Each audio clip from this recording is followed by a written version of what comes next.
Hi student, welcome to Easy Maths. நம்ம அடுத்து 10th Maths first chapterல example 1.3 பார்க்க போகிறோம். சரி, கொஸ்டின் கொடுத்துருக்காங்க. கொஸ்டின் நல்லா பார்த்துக்கோங்க. தென் வெரிஃபை பண்ண சொல்லியிருக்காங்க.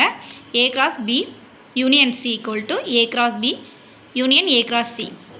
இப்போ இதில் யூனியன் இப்படி எழுதுனா யூனியன், இந்த மாதிரி எழுதுனா இன்டர்செக்ஷன். யூனியனாக இருந்தால் கொடுத்துருக்க வேல்யூ எல்லாம் சேர்த்து எழுதணும். இன்டர்செக்ஷனாக இருந்தால் ரெண்டுலேயும் எது காமனாக இருக்கோ அது எழுதணும். அது நீங்கள் இனி செய்யும்போது உங்களுக்கு தெரியும். சரி, நம்ம இதில் ஏபிசியை வந்து வேல்யூவாட்டு கொடுக்கல, இவங்க இந்த மாதிரி கொடுத்துருக்காங்க, நம்ம வேல்யூவாக எழுதலாம். கிவன் ஏ என்ன கொடுத்துருக்காங்கன்னா, இந்த இதில் கீழே இந்த மாதிரி டேஷ் போட்டிருந்தா நம்ம இந்த நம்பரையும் சேர்த்து எழுதணும். இங்கே கீழே டேஷ் போடலை. அப்போ என்ன பண்ணணும்னா, 1 விட இந்த எக்ஸ் வந்து பெரிய நம்பர், 4 விட எக்ஸ் வந்து சின்ன நம்பர்.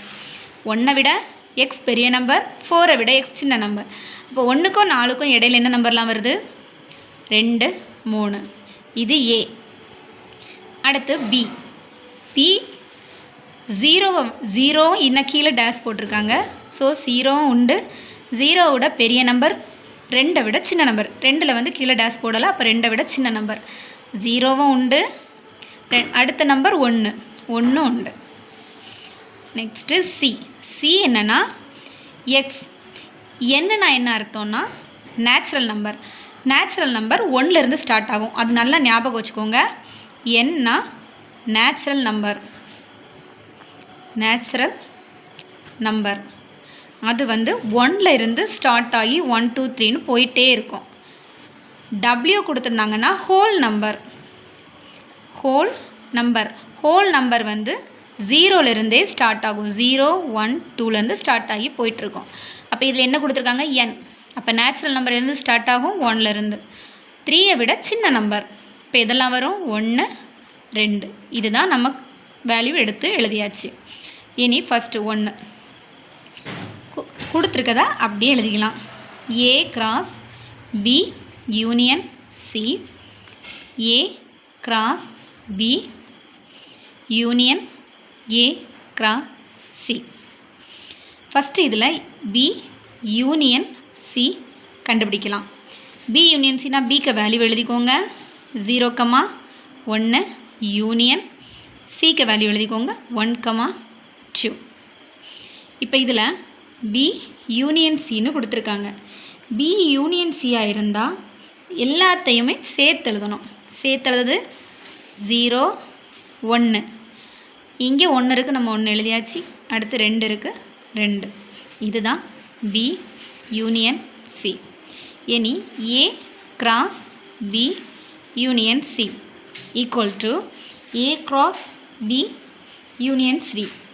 ஏ நம்ம போன ப்ராப்ளத்தில் பார்த்த மாதிரி ஏக்கு வேல்யூ எழுதிக்கலாம். ஏக்கு value 2, 3 cross B union C என்ன எழுதியிருக்கோம்? 0 1 2. இனி A கிராஸ் B நார்மல் தான். ஃபஸ்ட்டில் என்ன இருக்குது? ஏ. இந்த ஏ கூட இந்த வேல்யூவை சேர்த்து எழுதணும். 3 கூட இப்படி சேர்த்து எழுதணும். இப்போ எழுதிக்கலாமா? 2, 0 2, 1 2, 2. அடுத்து 3யை சேர்த்து எழுதலாம். 3, 0 3, 1 3, 2 எழுதியாச்சு. இதுதான் ஈக்குவேஷனுக்கு ஃப்ரெண்டில் உள்ளது நம்ம கண்டுபிடிச்சாச்சு. இது 1 போட்டுக்கோங்க. அடுத்து நம்ம ஈக்குவல்ட்டுக்கு அந்த பக்கம் இருக்கிறத நம்ம கண்டுபிடிக்கலாம். ஃபஸ்ட் என்ன கண்டுபிடிக்கும்? ஏ கிராஸ் பி கண்டுபிடிக்க சொல்லியிருக்காங்க. கண்டுபிடிப்போம். A cross B. ஏக்கு வேல்யூ என்ன? 2, 3 கிராஸ் பிக்கு வேல்யூ 0, 1. அதே மாதிரி தான் சேர்த்து எழுதிக்கலாம். 2, 0 2, 1 3, 0 3, 1 2, 0 2, 1 3, 0 3, 1 அவ்வளோந்தான். அடுத்து ஏ கிராஸ் சி கண்டுபிடிக்கணும். அதே மாதிரி தான் ஏக்கு வேல்யூ போட்டுக்கோங்க. சிக்கு வேல்யூ என்னது? 1,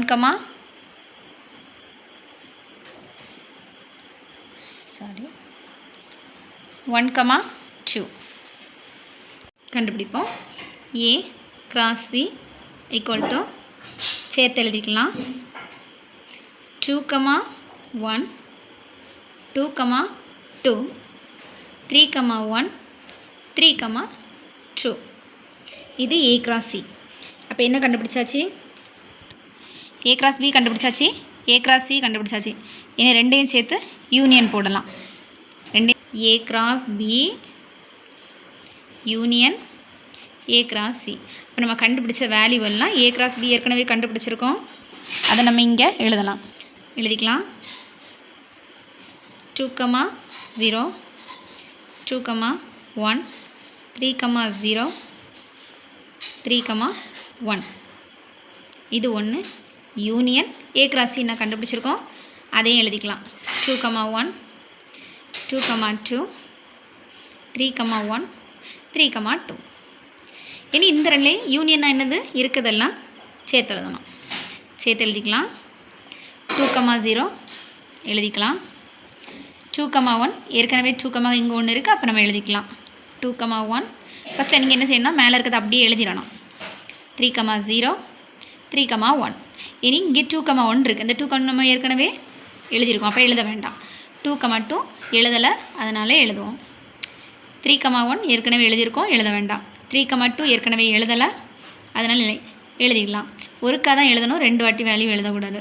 அப்போ நம்ம ஏற்கனவே A cross B union C கண்டுபிடிச்சிருக்கோம். 2 0 2 1 2 2 3 0 3 1 3 2. A cross B union A cross Cக்கு வந்திருக்கு. இதை நம்ம equation 2ன்னு எழுதிக்கலாம்.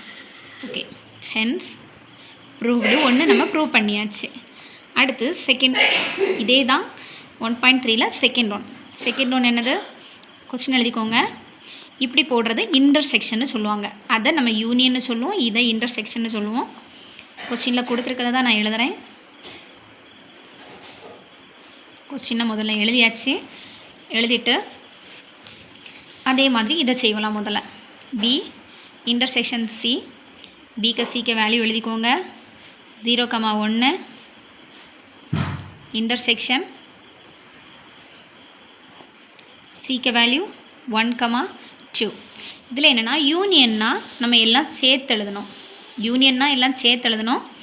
இன்டர்செக்ஷனாக இருந்தால் ரெண்டுலேயும் பொதுவாக எது இருக்குதோ, அதாவது காமனாக எது இருக்குதோ அதை மட்டும் எழுதணும். இந்த ரெண்டுலேயுமே காமனாக இருக்கிறது 1. அப்போ இது கண்டுபிடிச்சாச்சு. அடுத்து A cross B intersection C. ஏக்கு வேல்யூ என்ன? 2 3. இதுக்கு வேல்யூ 1. இனி நம்ம இந்த ரெண்டே கிராஸ், அதாவது 2 கூட 1 சேர்த்து எழுதணும், 3 கூட 1 சேர்த்து எழுதணும். 2 கூட 1 சேர்த்து எழுதணும், 3 கூட 1 சேர்த்து எழுதணும். இது ஈக்குவேஷன் 1.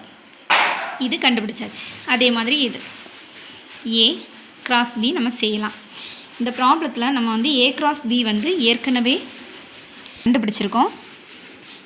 நம்ம A cross B கண்டுபிடிச்சிருக்கோம், அதனால் நம்ம அதை அப்படியே எழுதிக்கலாம். 2 0 நம்ம ஏற்கனவே கண்டுபிடிச்சிருக்கனால அதை அப்படியே நான் என்ன பண்ணுறேன், எழுதிக்கிறேன். தனியாக ப்ராப்ளத்தில் கேட்டால் நீங்கள் கண்டுபிடிச்சி எழுதிக்கோங்க. A cross C. A cross Cயும் நம்ம என்ன பண்ணியிருக்கோம், கண்டுபிடிச்சிருக்கோம். 2 1 2 2 3 1 3 2. இது ஏற்கனவே நம்ம கண்டுபிடிச்சிருக்கோம்.